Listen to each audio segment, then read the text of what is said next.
37?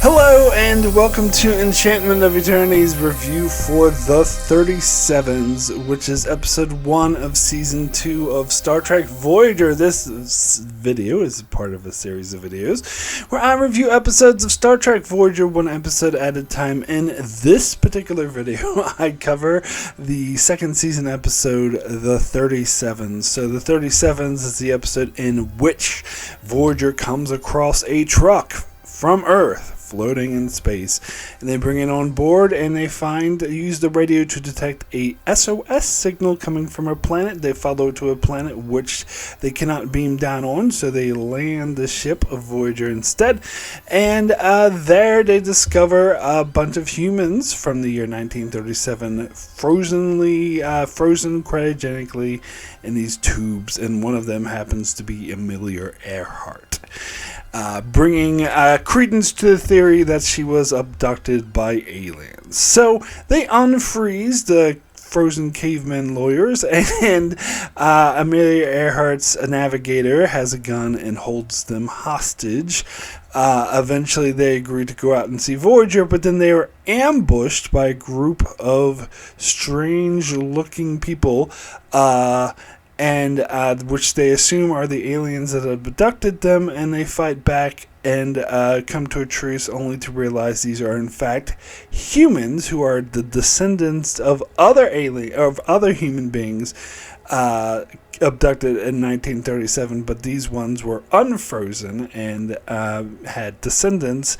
And so they discovered that there's an entire colony with all these cities of human beings living on this planet, and so they invite the Voyager crew to come stay with them and make a life for them instead of traveling forever on a journey they may never complete. So Janeway leaves it up to every individual to determine whether or not they want to stay on the planet or continue on with Voyager, and when they go into the cargo bay, which is where anyone who wanted to stay on the planet was supposed to go, they find the cargo bay empty and no one wanted to leave, which they are relieved. Now, Janeway also takes the time to hero worship with her particular hero, Emilia Earhart, and then that's it. So, the 37s, Emilia Earhart, and the others, of course, decide to stay on the planet, obviously. Anyway, so first thing I gotta mention is that this is one of 4 episodes that were actually filmed during season 1 and originally intended to air in season 1, but were held back for season 2 for some odd reason. I talked about this when I covered Learning Curve, which was never intended to be the finale of season 1. It seems like to me that season 1 always just ended abruptly. This was in fact intended to be the finale of season 1, but the reason why they were held back apparently had to do with budget, because they overshot their budget, and I was wondering how that would fix the budget of season 1, because they already filmed these episodes, but maybe they pushed off doing post-production to save season 2's budget, but also the point is that it helps season 2's budget, because that's less episodes they have to make. So if they aired these 4 episodes in season 1, then they would have to come up with another 25 episodes for season 2. But because they took these 4 episodes and held them back for season 2, they only had to come up with another 21 episodes for season 2, which saved them a bit of cash. So I have a hard time, and I'll get to the other 3 episodes, which are Projections, Twisted, and Elogium. I have a hard time imagining these episodes being in season 1, or knowing that they were filmed for season 1, because I always thought of them as season 2 episodes, obviously, because that's when they aired. And the other thing I think that's a consequence of them holding these episodes back for season 2 is that season 2 started a lot earlier than seasons do. Most seasons start in late September or mid-September. This one started in late August. So it's and then Deep Space Nine didn't start until I believe early October, and so that's why I'll be doing a lot of Voyager season 2 episodes in a row before I get to Deep Space Nine, because I'm going by air date, and air date they aired a whole bunch. Like Voyager season 2 started way before DS9 season 4. They both ended around the same time, but anyway, so.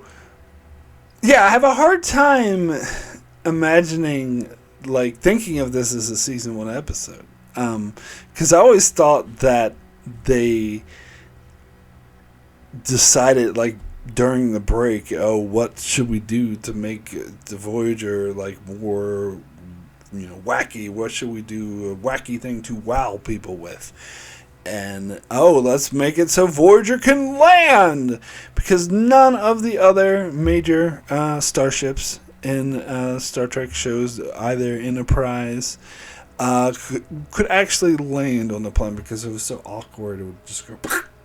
Now, the salsa section could land, which we had seen in Generations already, but that was an emergency ship's ending kind of thing, not like we can land and then take off and be fine. But Voyager is shaped differently, so they're like, oh, let's make it so they can land. This will be a big wowing thing. And I guess originally it was intended to be the big wowing thing for the finale, but then they made it the big wowing thing for the premiere instead. But I will say the whole thing with the Voyager landing, who gives a shit? I personally do not. I mean, some people are more into starships than me. I have established that, so maybe some people do give more of a shit. But for me, to me, this is like the equivalent of the Enterprise D being able to separate, like the saucer separation thing. Like in Encounter at Farpoint, they made such a big deal out of it. Like, oh my god, look at this! Isn't it awesome? Da da da da da da da. Look at the ship separating, and then it was used twice later in the show, only twice. And nobody actually gave a shit about it. And that's pretty much the same thing with the Voyager landing. I'm trying to remember how many other times it landed. I think it was maybe twice, maybe 3 times. I didn't look this up ahead of time. I think they landed in the episode Demon. They landed in that stupid episode where Harry Kim commands a ship, because they were just landed on the planet to do repairs. And I can't really think of, maybe there's something else I'm forgetting, but they hardly ever use it, and it doesn't really matter, and nobody really cares. So look at, and they make such a big, they do the same thing in this episode that they did in the end with the salsa separation and Encounter Farpoint. Makes such a big deal. Maybe not as big of a deal, but they do make, blue alert, look at this, we're landing the ship, dun dun dun, the ship is landing. But it wasn't even necessary. It was just a plot device, the whole thing. The transporters don't work and shuttlecraft don't. Like, why not? Like, that, I don't know. Just a BS excuse to be like, look, the ship is landing. Who really cares? So, let's get to the story of this episode, and that is Emilia Earhart. This is just a BS excuse that actually doesn't make any sense in order to have a historical figure who just so happened to have a mysterious disappearance. And that's a historical figure that is a prominent woman in history. Be like, look, see, Janeway's a woman captain, the first one we had in Star Trek, and so she meets another first woman pilot, and isn't this historic? And it's just very contrived. And plus, they hardly even interact in this episode. And the one important thing I'll say is that this episode is far too TOS. To me, it has a very, very strong TOS feel to it, with, aliens abducted humans from Earth and brought them to another planet. Like, that's a very, very TOS thing. And they'll do this, Voyager will do this again in season 2 with tattoo, but I'll get to that when I get to that. It's a bit more problematic, but I'll get to that when I get to that. But yeah, it's a very TOS thing, and the fact that Janeway's meeting a historical figure does remind me a bit of the Savage Curtain with Kirk meeting Lincoln, but I will grant you this is nowhere near as cheesy. At least Emilia Earhart wasn't like the huge figures floating in space. Abraham Lincoln floating in space. Anyway, so it's not as bad, but it's kind of along the same lines, in my humble opinion. It's just a cheesy thing. It's just, yeah. And I mean, like, the Star Trek characters have met historical figures on the holodeck before, like what's his face, Albert Einstein and Stephen Hawking and stuff like that. But that's in Sigmund Freud. But that's different. That's like holodeck recreating someone. It's not as cheesy as, like, I guess another equivalent would be like Mark Twain in Time's Arrow. Oh, that's right. Now I remember. And that destroyed that two-parter, in my opinion. It had to do with the performance, though, that he was just doing a caricature, like over the top impersonation. Whereas not as bad, to be fair, in this regard. It's just kind of a gimmick. It's very gimmicky. It's very pointless. Like, they just have a couple conversations with Jane, like, oh, I admire you as a hero, and that's about it. And her going up to Tom Paris, oh, are you going to let me fly the ship? And, ho, isn't that cool? But other than that, it's kind of pointless. And, yeah. It is, yeah, far too TOS-y about aliens abducting humans from Earth and transplanting them to another planet. So why, like, this actually makes no practical sense. First of all, so what we're told is an alien race called the Briori or whatever traveled from the Delta Quadrant to Earth, like the other side of the galaxy, abducted 100 or so, primitive people from a less developed planet, transplanted them all the way back to the Delta Quadrant so they could be slave labor. Okay, so I got several things about this. If they are so technically advanced that they're able to travel from one side of the galaxy to another, why the hell do they need slave labor? And let's get to the more obvious complaint. Why didn't they just abduct people who are closer? Why did they have to travel all the way to the other side of the galaxy to abduct people to be slaves? This makes it makes absolutely no sense. And plus, these aliens who are so advanced and have the technology that dwarfs that of Starfleet's current technology were overthrown by said primitive slaves, and they were all killed off and their ship was destroyed. What about the rest of them? Like, where's the rest of them, their home planet or whatever? Like, this is... And I can tell you that the writers of the episode would have specific answers for all those questions that I just have. And they would have one specific answer to answer all the questions. And that answer is, who gives a shit, you're thinking too hard.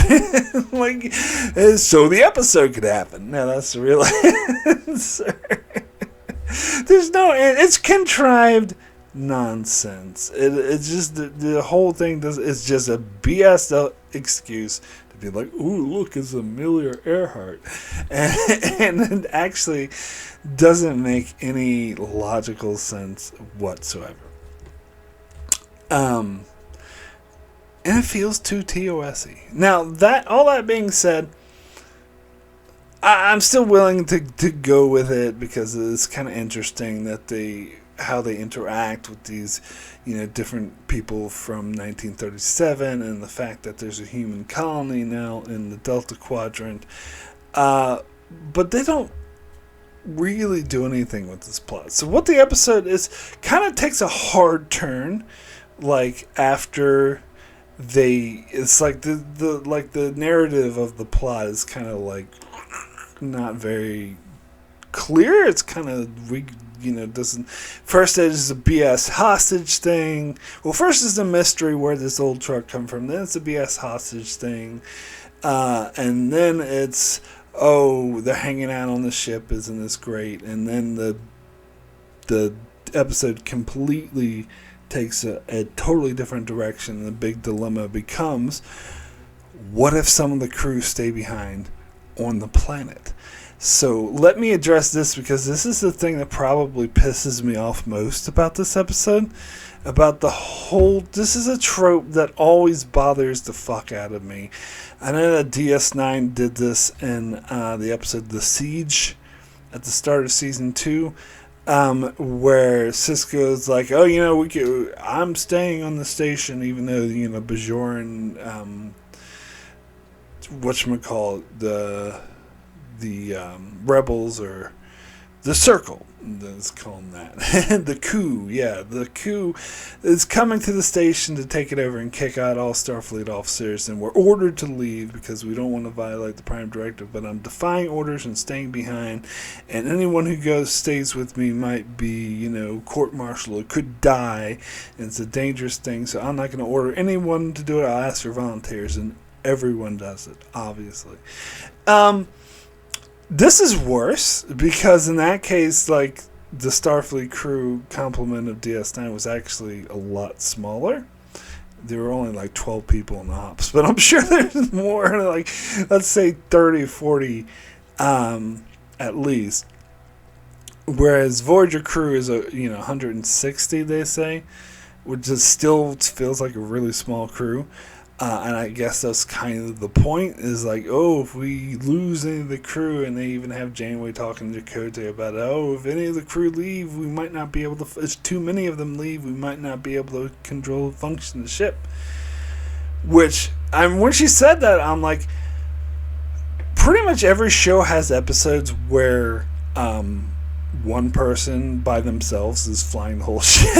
Now, usually it's not like long term, to be fair.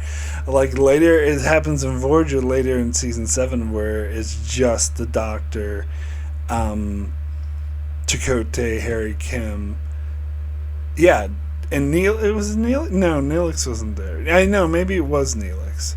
Yeah, Harry Kim, Neelix, the Doctor, and Chakotay. Functioning, and they seem to function just fine with just the 4 of them. And not to mention Year of Hell, but that's an alternate timeline where only the senior staff remain on the ship, and in that case the ship is fucking falling apart, and yet just 7 people managed to run it. So it's like, what if we lose 40 people and we only have 120 instead of 160? Like, that shouldn't actually make any fucking difference. It always amazes me, those episodes, though, where they're able to control the entire ship with just 1 or 2 people, or 4 or 5. Like, don't you need, like, a crew of, like, 100 of people at least? But I don't know.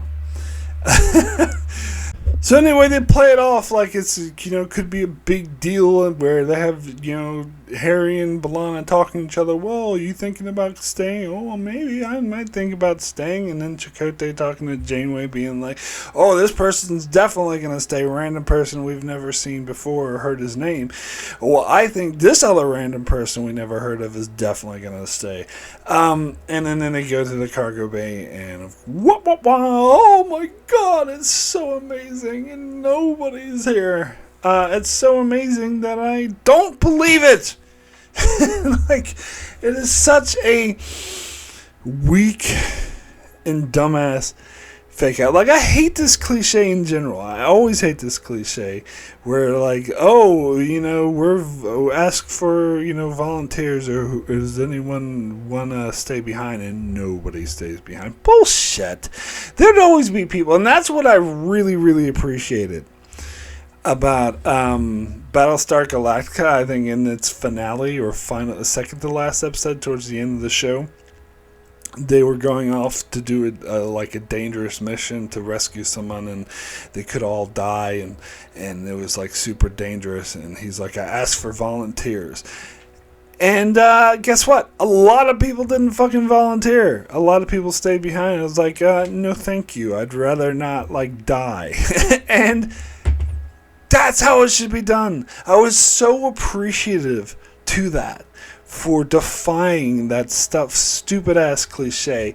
And that was Ronald D. Moore, so I'm sure he had to deal with this cliche a lot in Star Trek. So I was like, you know what, fuck that, I'm defying that cliche, because there would be people who would stay behind. Like, there always, of course there would.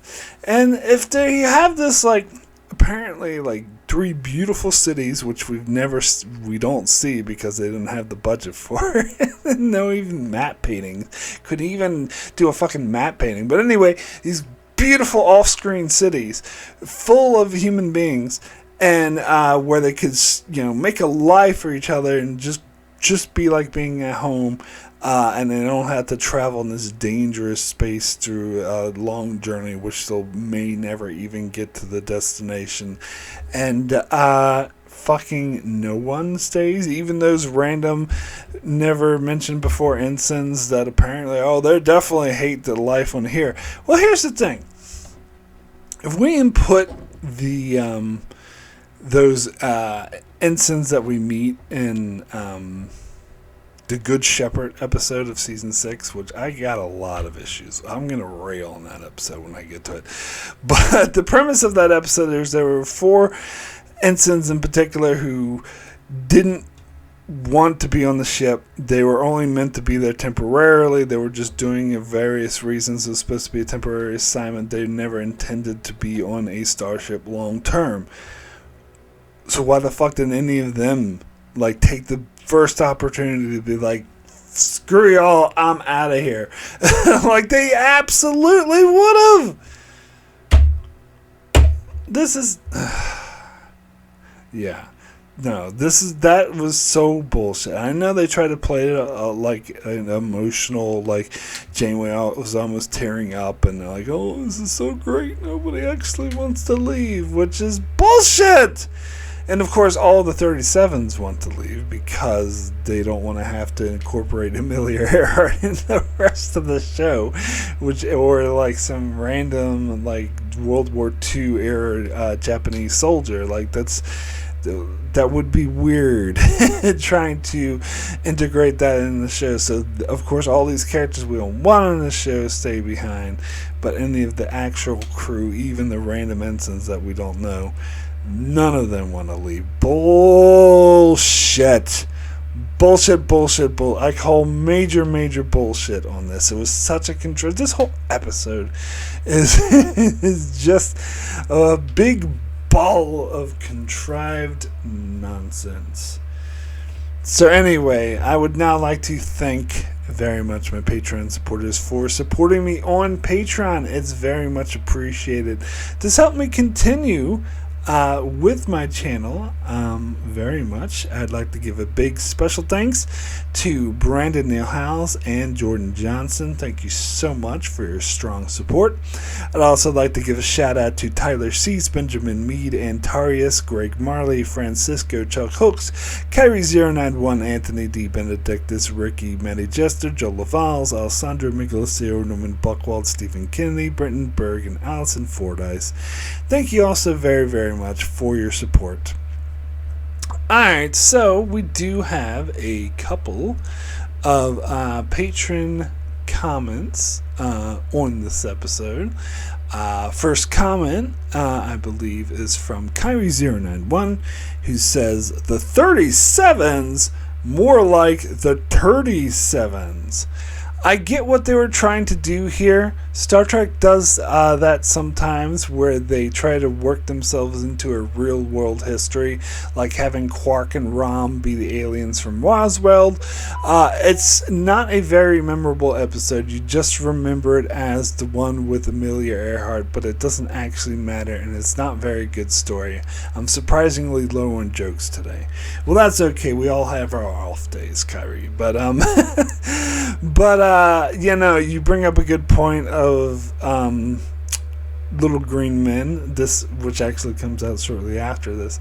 It's yeah, similar, but it's probably worse, because at least in Little Green Men they play it for laughs, where here there's like taking it more seriously, and it's not serious. Like it's just very goofy to incorporate, like, be like, oh, they were actually, Emilia Earhart was actually abducted by aliens and then brought to the Delta Quadrant where Janeway meets her, where reality is she fucking crashed in the ocean. that's just a sad reality. Most likely scenario anyway. I do want to call out the intro that I did for this video, because some people might not have gotten a reference. It was a reference to the movie Clerks. I didn't do the slurping noises, though. That would have made it more obvious, but I just couldn't bring myself to do the slurping noises. But yeah, it's a reference to the movie Clerks. That's what I think whenever I hear the 37s. Anyway, next comment is from Norman Buckwald, who says, so this was originally supposed to be the season finale, which where the budget was spent was for the first Blue Alert landing in Trek at the time.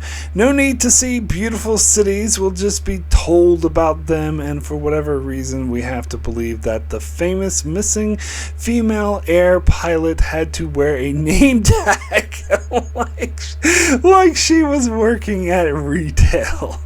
Attempts at humor like Tuvok having the phaser out to a car engine magically able to run hundreds of years later do not even help, and the real big moment of what was originally that moment of the season ender versus the season opener, to see how many on the ship would be willing to stay rather than be with fellow humans. Not all persons on the ship are humans, and all choose to stay was maybe anticlimactic, let alone already so tropish at this point it was comical. Of course, with the first female captain in Voyager, no one was going to leave. Are you kidding me? Then, to make it even more puzzling, no one on the planet wanted to be explorers, including Emilia Earhart. I mean, yeah, it would have been peculiar to have a historical figure join the crew, but why the freaking not? They tease us of her wanting to fly the ship, and yet she decides to make a home so many light years away. Anyway, on repeat viewings, my impression of this episode goes down, so I'll give it to what is this ancient thing called an SOS that the Enterprise D crew knew what it was, and up the long ladder out of 10. At least this episode is better than sorry, what does that say? UTLL? But that's not much. I'm not sure what that acronym stands for. Up the long ladder, you just said, duh. Yeah, so I will say, yeah, definitely better than up the long ladder, but that's a very, very, very low bar. Extremely low bar. So, yeah, the thing with Tuvok in the cargo bay, like pulling out his phaser when the car made shot noises, I thought that was really dumb. I think it's obvious meant as a joke, like, oh, isn't this funny? And the whole thing I thought was kind of dumb. And this is where they sort of first bring up Tom Paris's obsession with the 20th century, which they will dive like full on in later in the show when he becomes a very uninteresting character. But yeah, I agree that it makes no sense for Emilia Earhart not wanting to stay on Voyager. Like, that totally goes against her character. Like, it seems like she would absolutely want to go exploring and flying. But story-wise, I'm glad they didn't keep her on board. That would have been dumb. Like, it's bad enough having this historical figure in one episode. Making her a reoccurring character would have been too much. Alright, so next comment is from Antarius.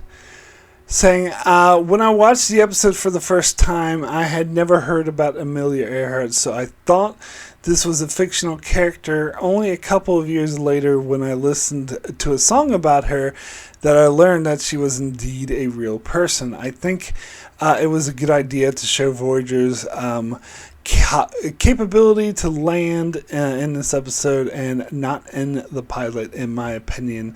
One reason why Mission Farpoint is not a good pilot is because they wanted to show all new features of the Enterprise at once. This is a strong episode with an engaging mystery. I liked that this time much more than on past watches. Of course, you have to ignore how unrealistic the premise is: vastness of space versus a car. I think it is unrealistic that no one wanted to leave the ship. At least that characters from the last episode certainly would have seized the opportunity. My rating is 9 out of 10. Next week on Voyager, much to Janeway's delight, some antique coffee machines are found floating in space. Question for you, Mark. What is your opinion about alien abduction? So I asked to clarify that question, and Antarius clarified that meant real life alien abduction, and I don't really have a strong opinion about it. I remember in the 90s it was such a huge thing with X-Files, and it was a big subculture. I feel like people have kind of forgotten about that and don't really care much about it anymore. I don't know, I'm open-minded, I guess, but I'm not one of those people who'd go around saying, oh, it's definitely the case. It could very easily be misinterpreted, but it could in fact be alien abduction. I know there's some people who think, oh, if aliens could travel the vastness of space, which in real life, forgetting about Star Trek, it would be a huge undertaking as far as we know. But a lot of people who think if aliens have that kind of technology, they wouldn't be interested in us. They wouldn't bother with primitive, ants like us, which is untrue because we study ants. We study less evolved species. So I think it is possible. I think, though, because alien abductions, particularly in the 90s, was always portrayed as something horrific, like the movie Fire in the Sky or the movie... what's it called? Communion with Christopher Walken.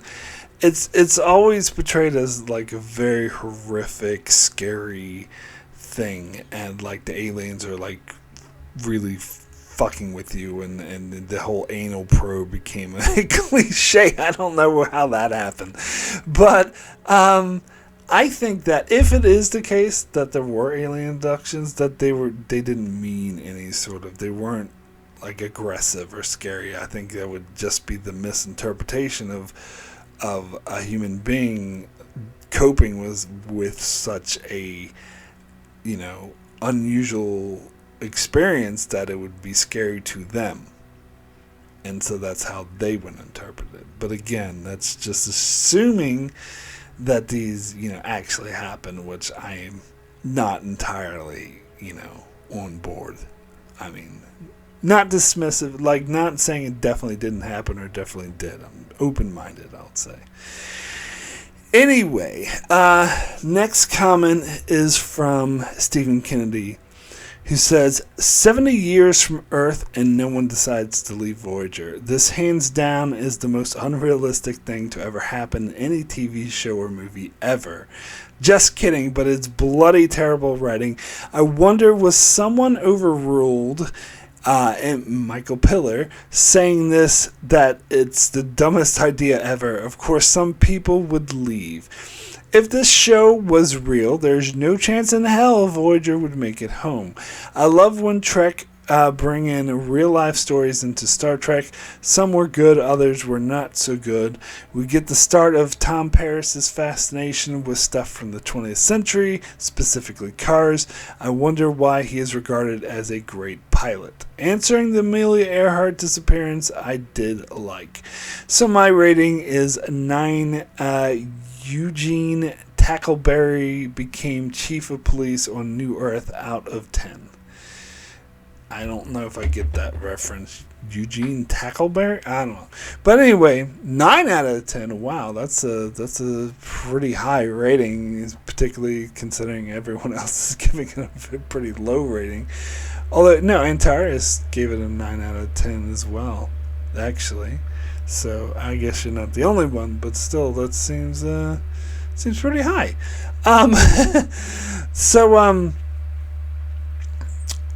Yeah, I didn't like them answering Emilia Earhart's disappearance. Like, I just talked about how I'm open to the possibility of alien abduction, but stuff like that, like, I'm sorry. It's very clear that she crashed in the fucking ocean. I'm sorry. It's sad, but true. Like, and there's also other things with missing airlines and stuff. Like, they didn't end up on the Lost Island, or they weren't abducted by aliens. They just crashed in the goddamn ocean, and the ocean's so vast, it's hard to find. Especially like this case, which is 1937, when they didn't have the advanced technology to look for shit. So very clearly she crashed in the ocean and died. Anyway, I think maybe it's a little bit disrespectful to say that she, just a tinge to say that she was abducted by aliens and sent to the other side of the galaxy, but whatever. It's not as bad as the whole saying that Jack the Ripper was an alien. That's worse. Anyway, next comment is from Ricky, who says, this episode was meh. I mean, I love season 2. It has some of the best moments and episodes of the show, but it did have a slow start. Not a terrible one, but I mean, come on. Emilia Earhart was on a planet that was 70,000 light years away from Earth. Come on. I don't buy that even in the fictional show. But this episode is mainly forgettable, and the choice that Captain Janeway gives the crew to stay, and then she checks the cargo bay, and shocker, nobody is there. Of course, nobody would stay. So yeah, forgettable episode. I don't think it's until episode 8, Persistence of Vision, when the season really picks up and is great. So my rating is a 4 out of 10. I think there's a couple episodes I think are better than this before we get to Persistence of Vision, but I think I will agree that is where the season really picks up, because I actually do really like season 2 of Voyager. But yeah, these first 7 episodes are mediocre at best. Like, they're not really putting season 2's best foot forward. But yeah, as everyone's pointing out, the whole thing with no one deciding to stay is pretty, stupid. Anyway, next comment is from Brandon Neal Howells, who says, fuck me sideways. Where do I even start with this clusterfuck of an episode? Janeway knows horse shite when she sees it, and so do I. A pickup truck in space leads Voyager to a planet cryogenically frozen Earthlings, all from 1937, who have been abducted by aliens, the dreaded unseen Briori, and somehow have descendants. About from why, how, and this defies belief. There's a lot of talk about the beautiful cities built by the descendants of the 37s, which we never see, because seeing Voyager land and take off is apparently much more impressive. When the Voyager are given the opportunity to settle on the 37th planet, no one leaves, and Janeway puts on her best move to tears face. I just felt disgusted. In my headcanon, Dolby, Hindley, Garin, and Chell would leave, and probably Joe Carey as well. No, Joe Carey wants to get back to his family. I get that. Janeway meeting Emilia Earhart was okay, but I wish they'd stretch this out to a two-parter and let Emilia fly Voyager. All we get from this meeting is a sense of Janeway's hero worship. The Japanese soldier and the black farmer are never named in dialogue, which is just plain lazy writing. 2 talks with J. Edgar Hoover out of 10. Yeah, it seems like Patreon supporters are very split on this episode. Some giving it a couple 2s out of 10 and a couple 9 out of 10. Spoilers, but I'm going to fall in the middle of that. But anyway, so yes, it is ridiculous that no one leaves. You mentioned, because I mentioned the people from A Good Shepherd, but there is also the people from Learning Curve. But I don't know. Like, I could foresee because none of those Learning Curve people, or at least 2 of them, aren't humans. Like, one's a bully and one's a Bajoran, so I don't see them being, oh, it's a planet of humans. Like, I don't see it as having as big of an appeal to them, and plus I am sure many of them want to get back to the fight of the Maquis. So, like, I could buy either way. I could buy them leaving, I could buy them staying. But I think the Good Shepherd people is actually a stronger case of, because they don't even fucking want to be there. They don't want to be on the A starship, period. So they would have fucked off for sure. But of course they weren't invented for several more years.